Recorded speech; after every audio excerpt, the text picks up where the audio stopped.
Now, we know Andrew has been largely sidelined at the coronation, and despite turning up in his Garter robes, which you commented on Twitter that was unusual, but we also understand that he was in a number of photos, although those photos won't be released. Can you explain what's going on?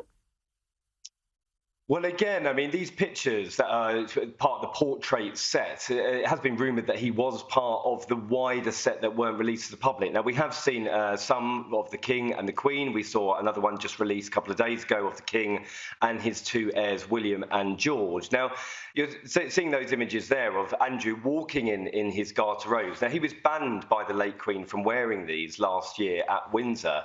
And I did think it was surprising because I had asked Buckingham Palace whether he would be wearing these about 2 or 3 weeks before the event, and they said that he wouldn't. Now, the reason that this is an issue, because he has stepped back from royal duties. This Order of the Garter is one of the most incredible orders of chivalry.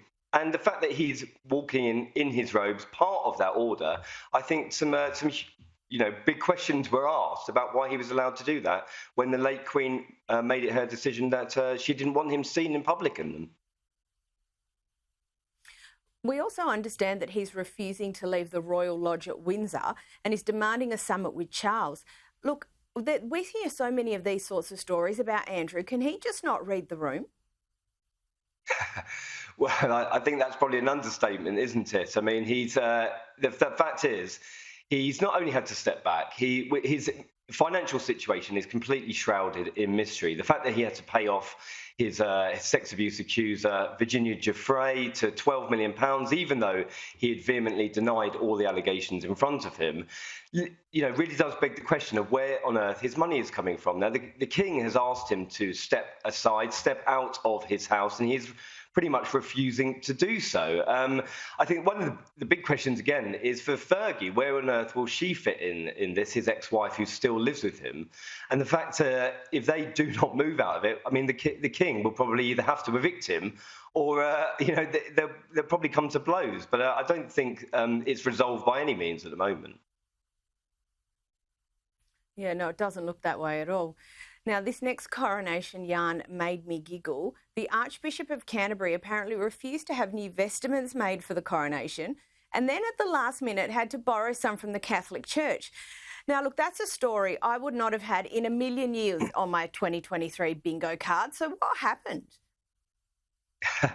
Well, I think it's quite fitting because, the King was also all about sustainability for the coronation. And that may seem slightly ludicrous at times because, as a man arriving in a gold coach and wearing a jewelled crown. But the Archbishop of Canterbury said that he didn't want these vestments to be made, these sort of priestly robes that they were all wearing. So he borrowed a set of 10 for the bishops from the Catholic Church. And as you rightly say, this is something that we wouldn't have ever dreamed of hearing about, this collaboration between the two fractions. But as the Archbishop of Canterbury, Justin Welby, said, he pretty much picked up the phone, asked if he could borrow them, and they duly obliged and said that they were more than willing to. So, whether it fits in with the whole sustainability message, I'm not sure, but it's quite an interesting yarn. I thought it was a fabulous yarn. And look, another thing I didn't expect this year was Princess Kate stealing the show at Eurovision. Let's take a look.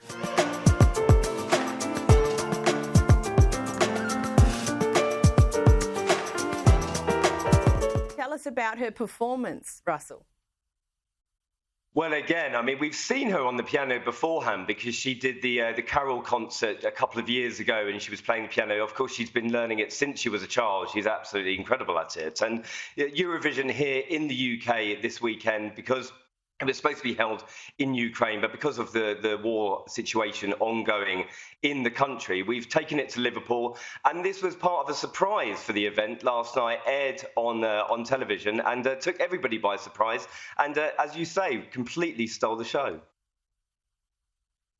Yeah, I just thought it was fabulous. Just when you didn't think it could get any better this fortnight, it does. Look, Russell Myers, thank you so much for joining us. We'll speak with you again shortly. Thanks so much.